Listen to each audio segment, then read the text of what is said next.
we broke, Mr. Kwok, you were answering some questions and telling us a bit about bottom bouncing and flossing, but were there some other points you wish to raise or touch on?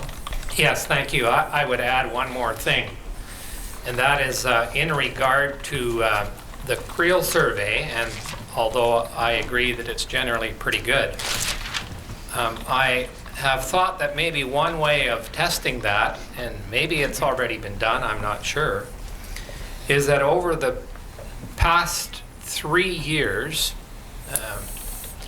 Jim Thomas has been doing a catch and release short-term mortality study. And we have completed 3 years. I've been involved with the study each year. And we have gone for 3 5-day weeks each time. So we have quite a bit of data. Every fish that is caught is recorded. Every species is recorded, and the effort is recorded. So he knows hour by hour how many people are actually fishing for him, so he can come up with catch estimates. So it would be my recommendation, if it isn't already being done, that one of the easy ways that we could see just how accurate the creel is, based on that 4-year, 3 weeks each time of fishing, compare it to what the creel survey people saw in that same time frame. Wouldn't cost a lot of money, and that information is readily available. So that would be my recommendation if I could make one. And I'll just, for your information as well as for the record, confirm we've had some evidence on the catch, I think it's called formerly the hook and release mortality study that J.O. Thomas and Associates have conducted. That's what you're referring to? That is what I am referring to, correct. And you've been involved in that? I have. Thank you. What I'd like to do is to move to a general question about the management, the departments, in particular the DFO's management of the recreational salmon fishery, and on consultation with the recreational sector, which I think brings into play the SFAB in particular. Mr. Kwok, my note is that you're the person I should ask first and to move through the sequence of witnesses. So I'd ask for your views on how well the department does on managing the recreational fishery, how consultation works, and where you see a need for particular improvements or changes. Kind of a difficult question for me. When it comes to the SFAB process, I'm certainly very much in favor of that, and I think that we are well covered off in the sense that we have the local committee that meets, and we can meet more often than twice a year, but generally we meet twice a year. And certainly the department does a pretty good job in bringing along somebody from enforcement to kind of give us an update of what's happening in enforcement. Also to get us information from the different hatcheries that are in our areas specifically. We have opportunity to then discuss issues, and the department takes notes and carefully records any motions that we might make and put them forward. They then go to the South Coast, and at the South Coast these motions are then further discussed, and some clarity is given as to how they might impact other regions or areas. And then when those motions are passed and go on, we then put them forward at the main board, where the North Coast and South Coast together will vote on the motion and sometimes make minor changes, sometimes strike it altogether, but then it goes for consultation as SFAB thoughts. So I think that process works really good. When it comes to the in-river effort, I have to say that in the last couple of years, things have improved greatly, but mainly because of the efforts of the Integrated Salmon Dialogue Forum with Sigurdsson and Stewart, and in fact the Fraser River Salmon Table Society. We have consultation, dialogue, like we never ever have had in the past. It's been tried, but ultimately it has failed. And I'm not suggesting that it will continue on forever. It might still fail at some point. We need to realize that this last year we had a tremendous fishery, so everybody was basically happy and there was nothing really to argue over, at least not in any seriousness. But that said, we do have issues on the river. I think you're all aware of the fact that Willie Charlie was assaulted with a pellet gun by supposedly a recreational fisherman. I wouldn't call him a recreational fisherman, but that apparently is what he was. We don't even know if he had a license. So, you know, but we are assuming that he's a recreational fisherman. And that created some, you know, real tension, but thankfully, again, with the support of the Fraser River Salmon Table Society and the Integrated Salmon Dialogue Forum, we have been able to resolve those issues. So would I like to see more of that? Yes, I would. I would like to see more of it locally because of the fact that we live in a unique area. We have lots of recreational anglers that fish mostly fresh water but are still fishing for salmon.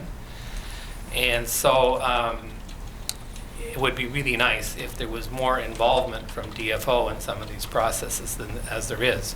That said, Paul Sprout, who put this together originally, did say that if the sectors, and that would be First Nations, the commercial, the rec, and the ENGOs could agree on something together in river and then bring it forward as a proposal that has been signed on by all four parties, it would have made his life a whole lot easier. Mm-hmm. And I imagine that Sue Farlinger is probably in the same position. So in some senses, in some cases, it's probably best that we have opportunity to talk these things over without DFO, but we still have to have funding from DFO or elsewhere in order to make this happen. And then once we've consulted with one another and come to some constructive conclusions, we can then bring them forward to DFO, where they would then oversee, you know, what we've put together and come to some conclusions on their own. And just to pick up on one of the things you were addressing, the Fraser River Salmon Table, amongst other groups, was involved in, and to be old-fashioned and hold up a piece of paper instead of an electronic document. But this is a pamphlet called River Manners Getting Along on the River.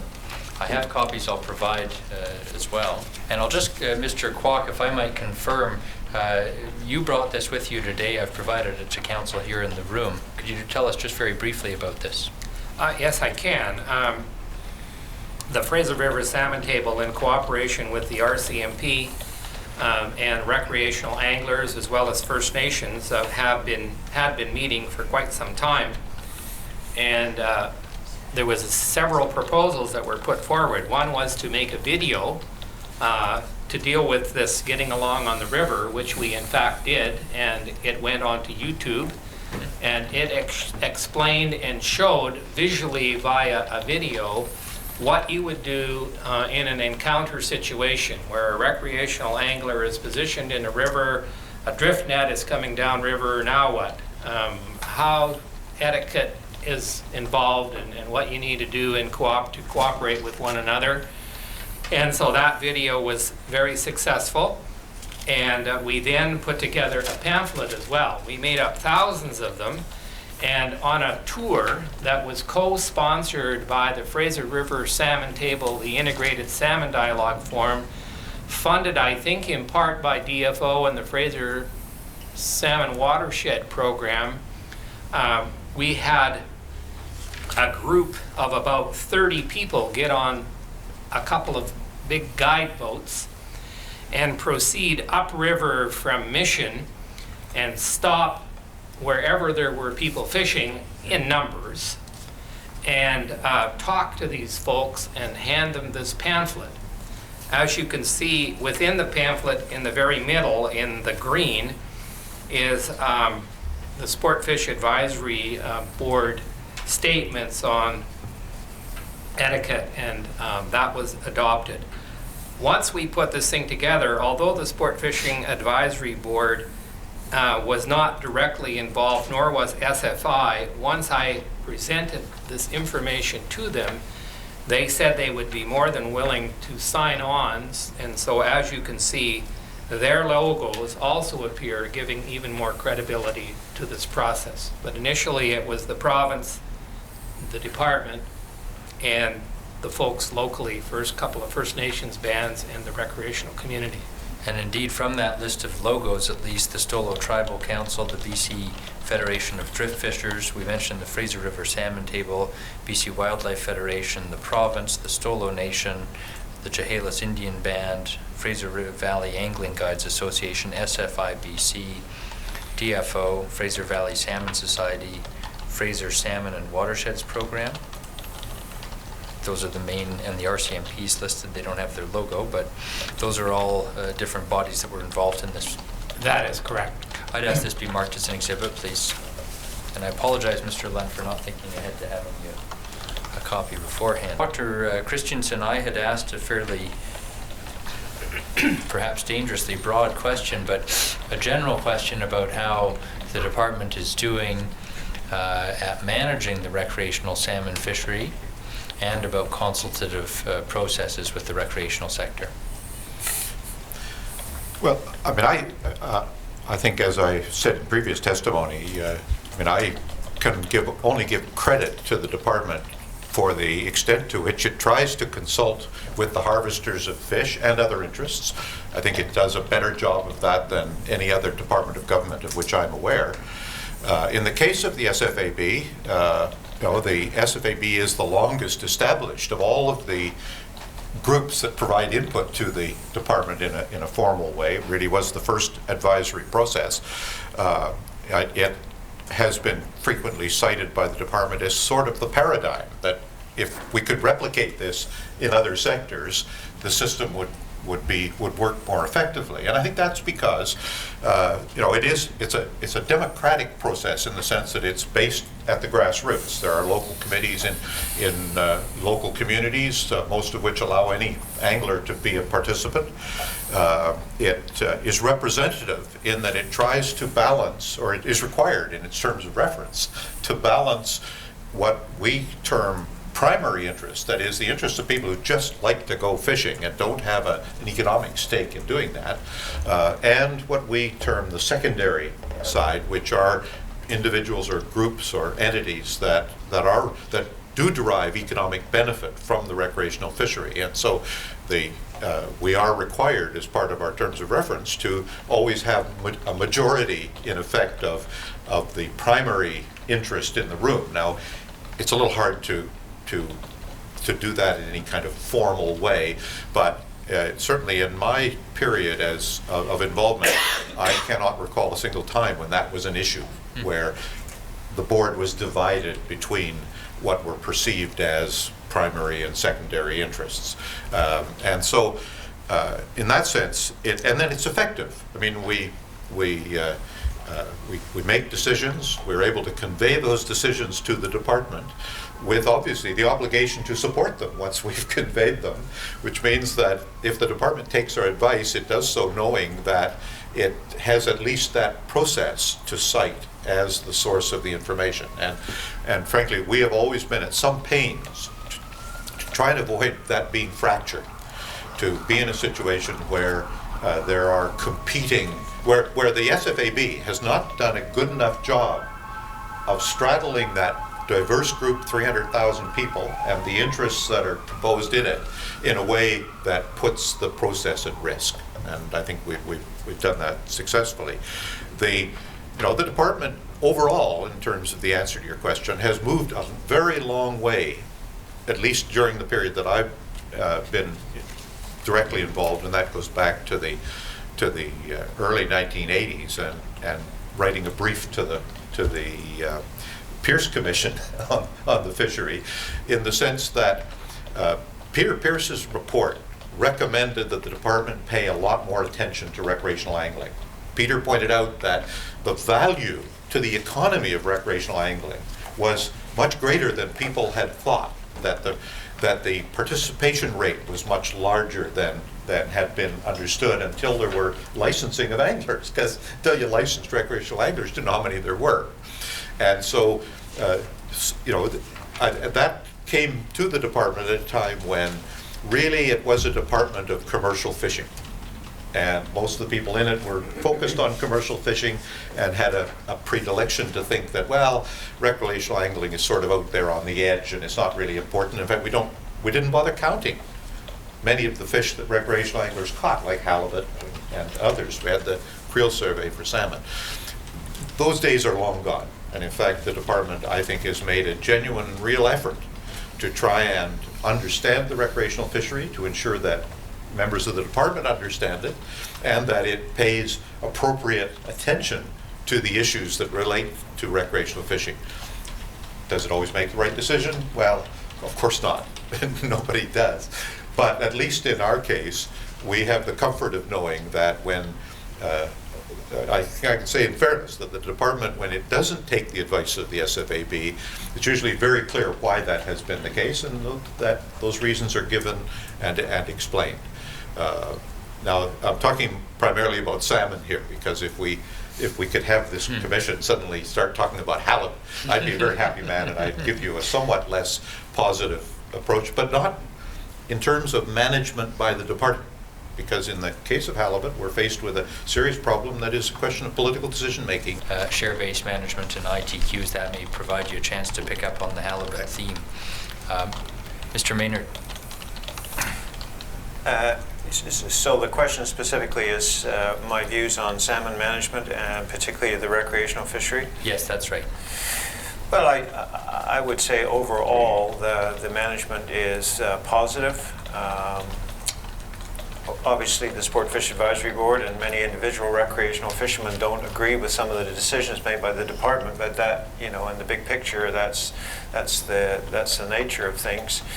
I think the department has afforded, through the Sport Fish Advisory Board, which Jerry has noted earlier is the longest-standing recreational or the longest-standing fisheries advisory body to the Department of Fisheries and Oceans anywhere in Canada. The opportunity to work through a number of very substantive issues. So, for example, the salmon allocation policy discussions in the 1990s. More recently, the development of what's known as the vision document as a series of principles agreed to by both senior levels of government and the Sport Fish Advisory Board around the way that the recreational fishery should be managed and fostered in the future. I mean, this is very important stuff in our view. The Sport Fish Advisory Board process also, as Dr. Christensen has indicated, and Mr. Kwok, generally works very well. It's a volunteer-driven process, so particularly for the core group, it can become burdensome because of the very large number and diversity of issues that we're asked to consider. On the other hand, we're all grown-ups, and so I guess if we didn't want to be there, we didn't feel it was important, then those of us that participate in the SFAB process wouldn't do so. So for many of us, it's become almost a way of life, but we think the results are very important to an important activity on the west coast of Canada. Could there be improvements? Possibly, and again, one of the concerns right now, and it's kind of counter to the comment I just made about the demands on many of the core volunteers, but at the same time we're finding our ability to participate is constrained because of diminishing resources.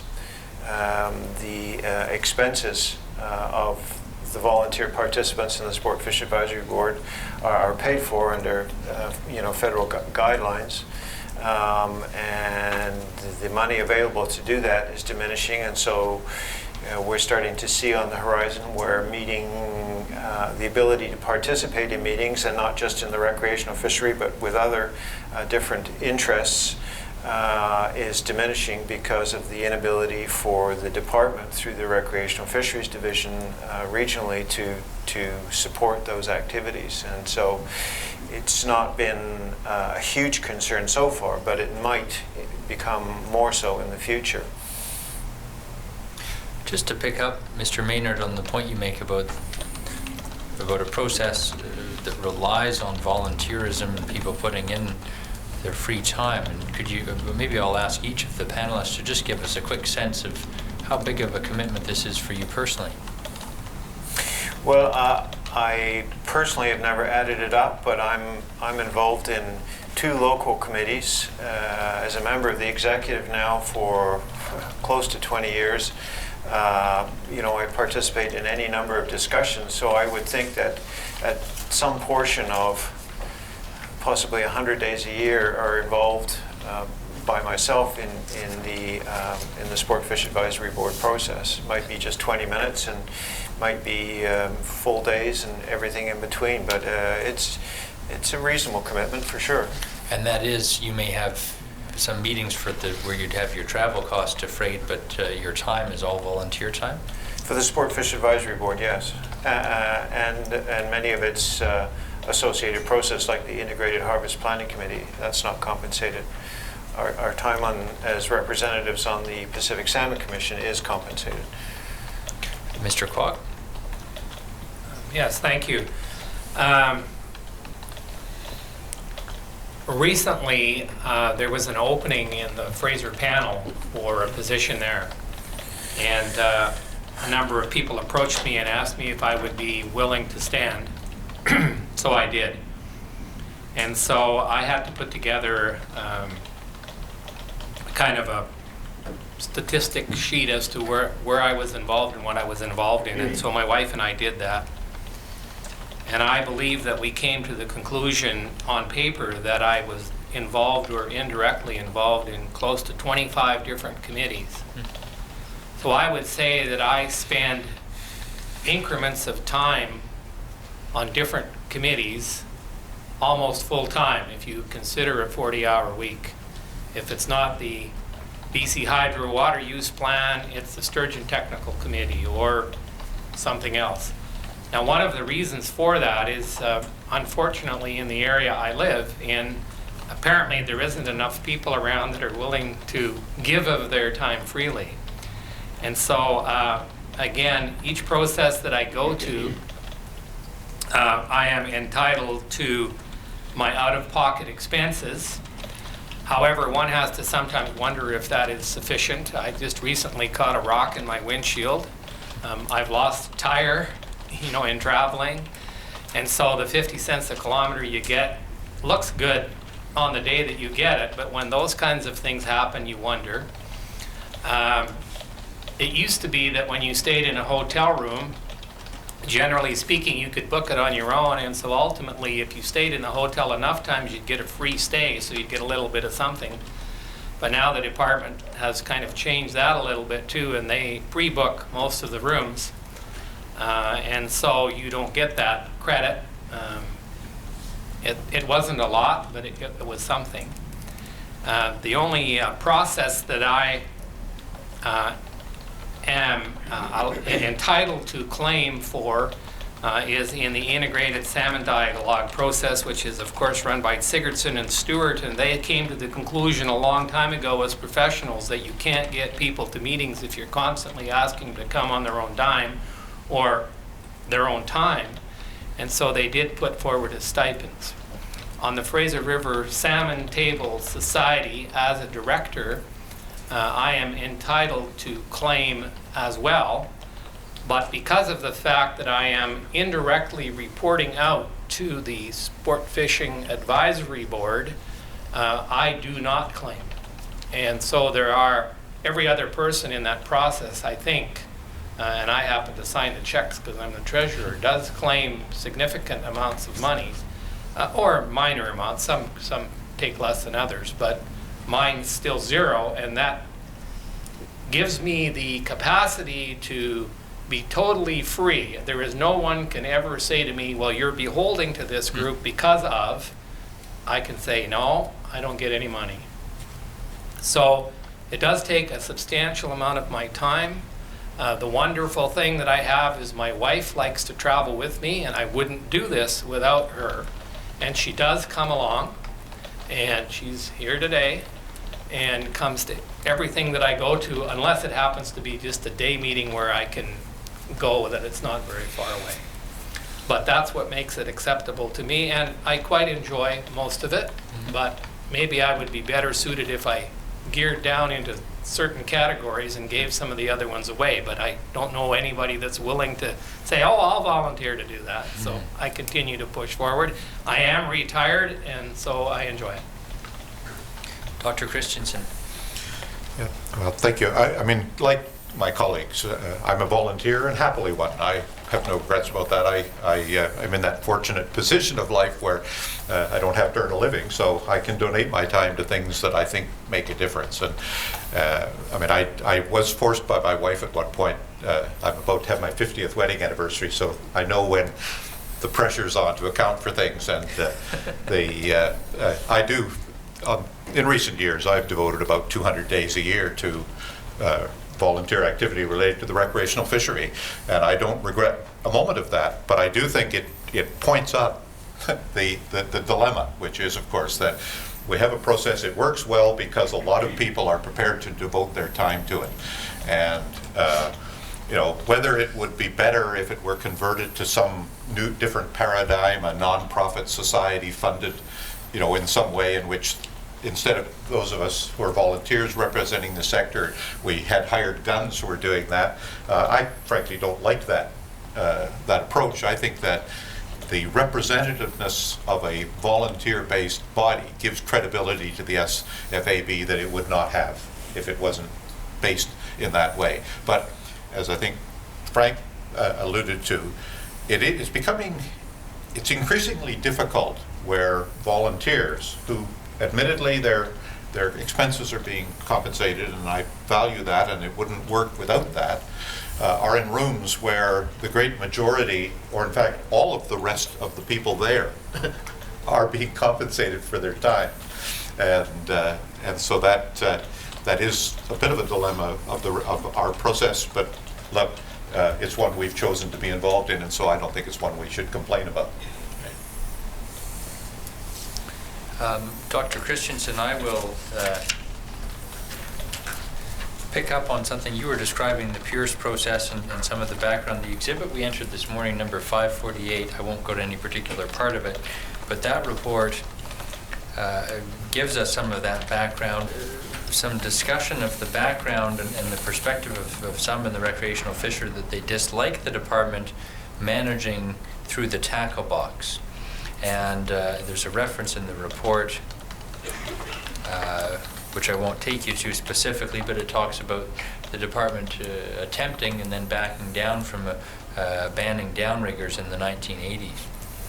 So with that as sort of a preamble, I don't know if it's a helpful one, but I'd like to ask you about selective fishing and on its applicability and relevance, in particular anything that brings us back to the sockeye. Selective fishing in terms of how the department is managing gear, techniques, and openings and the like.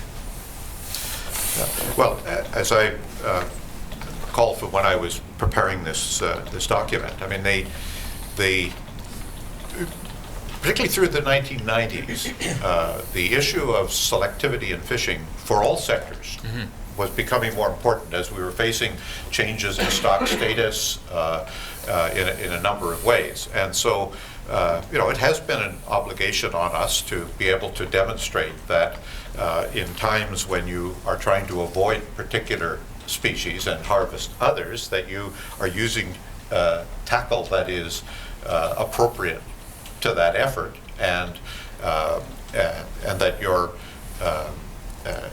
using techniques which don't do gratuitous damage to, in particular, to non-target species. If the fishery's open for Chinook and you're encountering sockeye, or vice versa, and so there've been an increase. We've encouraged research by the department in those areas. The mortality study that Frank has been involved in is an excellent example where the understanding of the mortality rate of an encountered fish was being based on a different species harvested in a different environment, namely on Chinook caught in the ocean. And so that has been assumed to be around 15%.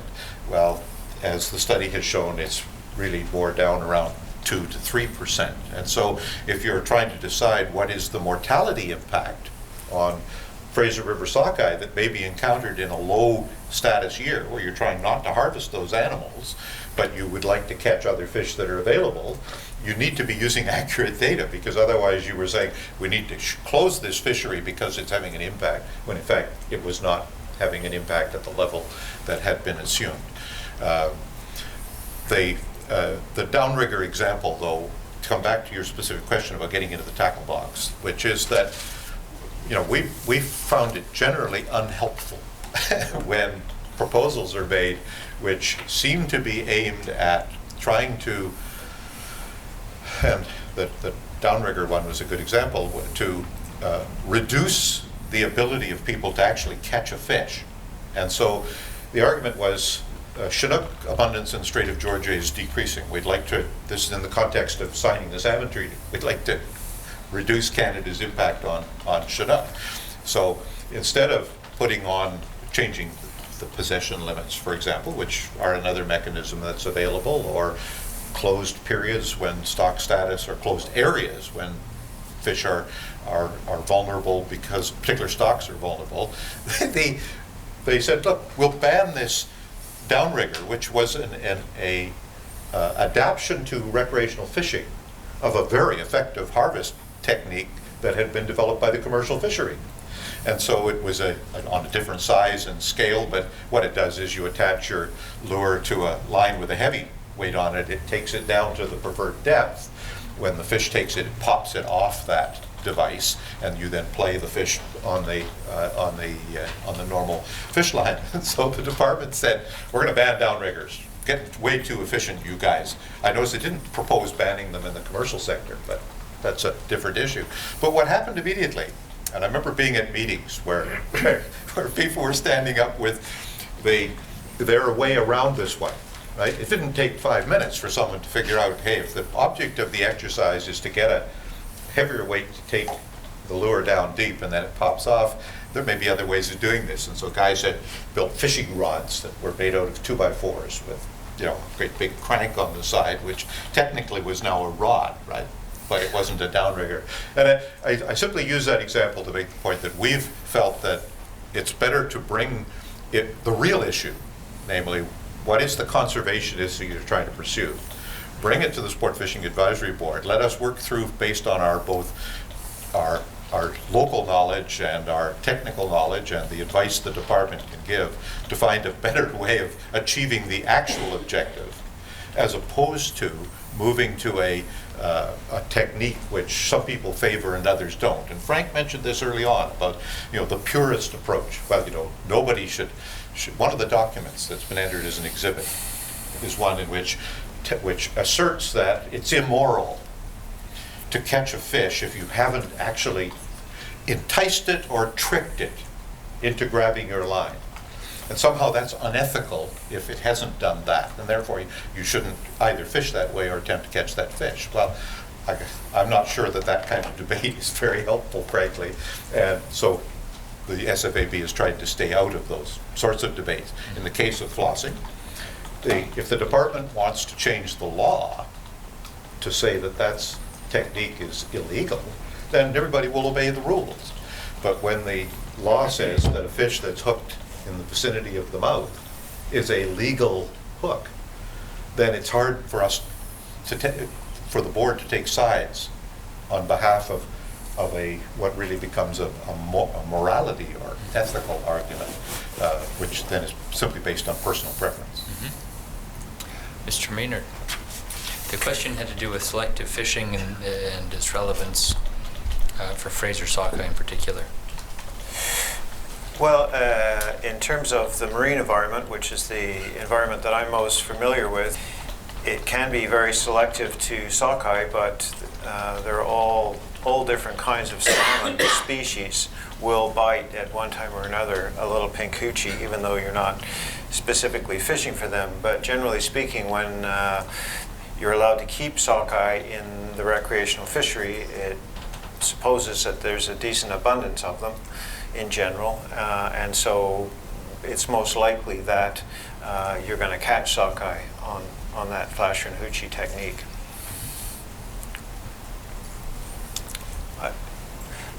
If there are other salmon species that you're not allowed to keep and you happen to catch one, hopefully the angler and the guide is well informed about that. Generally speaking, with pink hoochies, we only fish a single hook, not multiple hooks. Because you're trolling along, you're going, in this case, moderately fast. Generally speaking, the fish are hooked right on the outside of the mouth because we're required now since 1998 to fish for salmon with a barbless hook.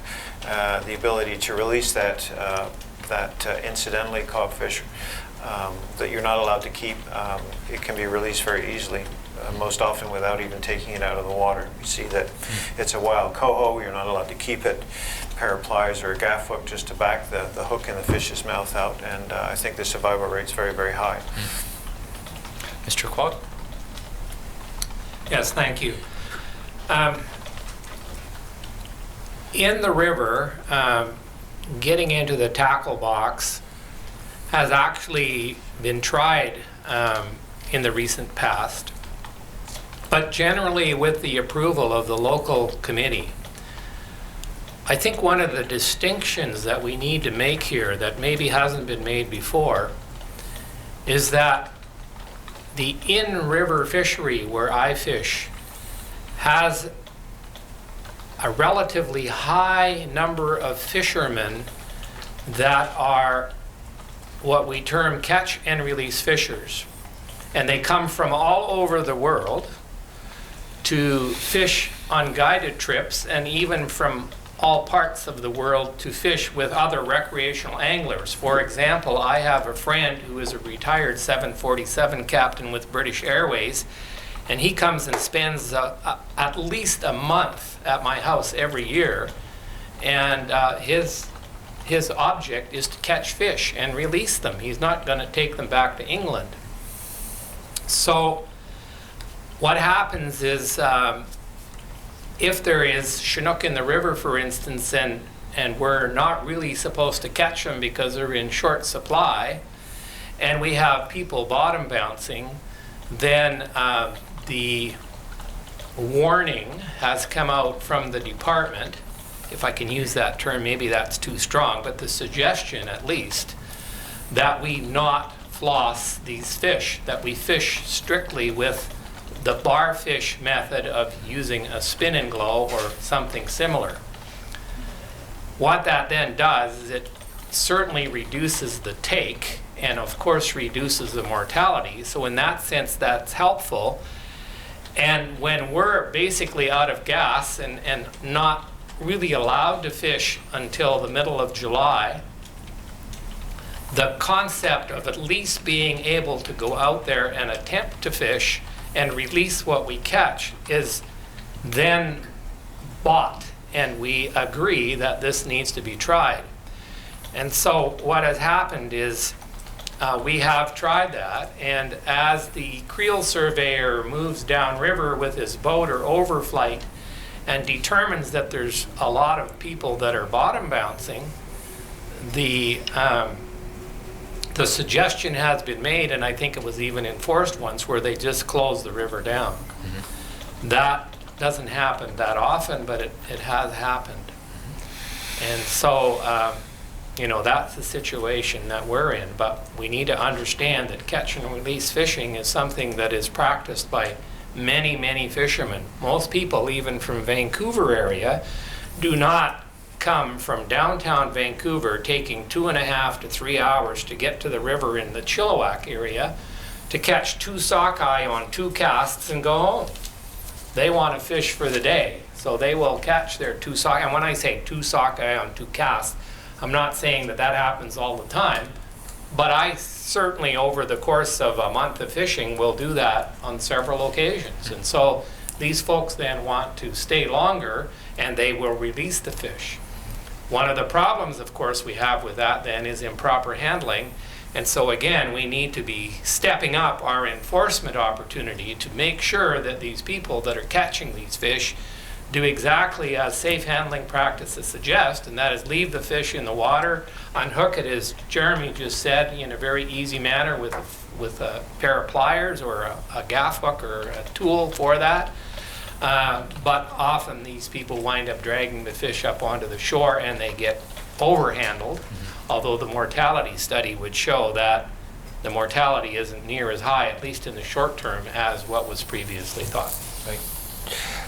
My last question, and Mr. Maynard, I have you first on the list.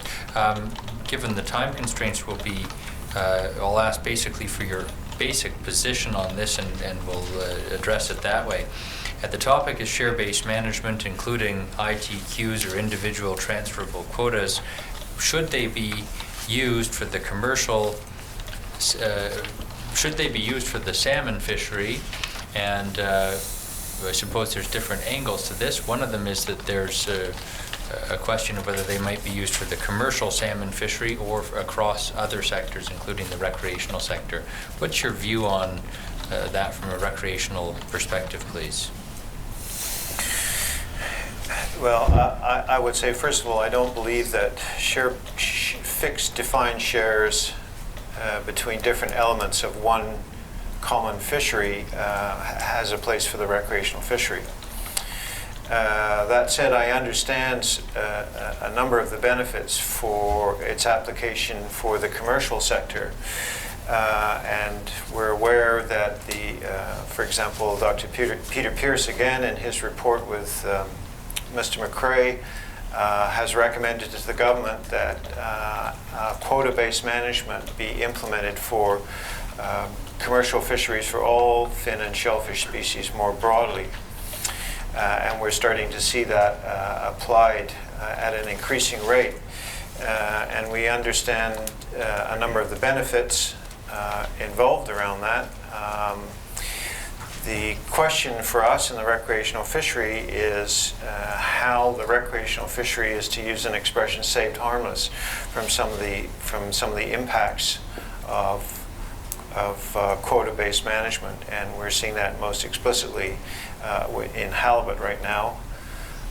We think that the average Canadian's access to the halibut resource is now becoming significantly compromised as a result of the quota-based management regime, which has resulted in this allocation framework of 2003 that right now is seriously constraining, for no conservation benefit, but at significant social and economic loss to Canada, the ability of the recreational fishery to fish for halibut. But anyway, I just use that as an example. So I think it's fair to say that the Sport Fish Advisory Board is not philosophically opposed to quota fishery management for the commercial sector, but the recreational fishery has to be saved harmless from the impacts of that. And there are different impacts, and it depends a bit on exactly the kind of quota management that's taking place for a particular species. I would respond first of all by saying that, in a sense, some of the fishery that I am involved in already has quota, in that I am allowed, if I buy a retention stamp or a conservation stamp, to retain 10 Chinook a year. That's it. Once I've caught 10, I can't kill any more. I can also tell you that over the years that I've fished as a resident of Chilliwack, which is about 12, I have only ever caught 10 Chinook once. Most years I might get 2 or 3, and based on a really good friend that I have that works in a tackle shop, when people back in the days when licenses were bought in tackle stores, he used to ask for the person's license, and one of the main reasons was so that he could copy the information onto the new license, but he also wanted to have a quick look on the back and see just how many people were naming dates of fish that they had caught. And he reports that rarely did he find people that had their full 10 fish, Chinook. We have the same thing with steelhead, where steelhead are allowed to be caught. For instance, in the Vedder River, we are allowed 10 steelhead a year. You're allowed to kill 1 fish. The minute you kill it, you're off the river. You're no longer allowed to fish. So in a sense, we have a kind of a quota already. When it comes to changing that up now so that we do wind up with a total quota fishery, I, like my colleague Jeremy, and I'm sure Jerry as well, would be concerned of the implications of that. One of the big concerns that I would have is that our local angling guides, which I speak for on a lot of these tables, I'm afraid might very well turn around and buy licenses from recreational anglers, and they would then turn around and stack them up and be able to give opportunity to some of the fishermen that do kill fish that, you know, maybe are customers from the United States, and that could become a huge issue. When it comes to the commercial sector, hey, have at it, do whatever you like. But when it comes to the recreational fishery, currently I would not support it.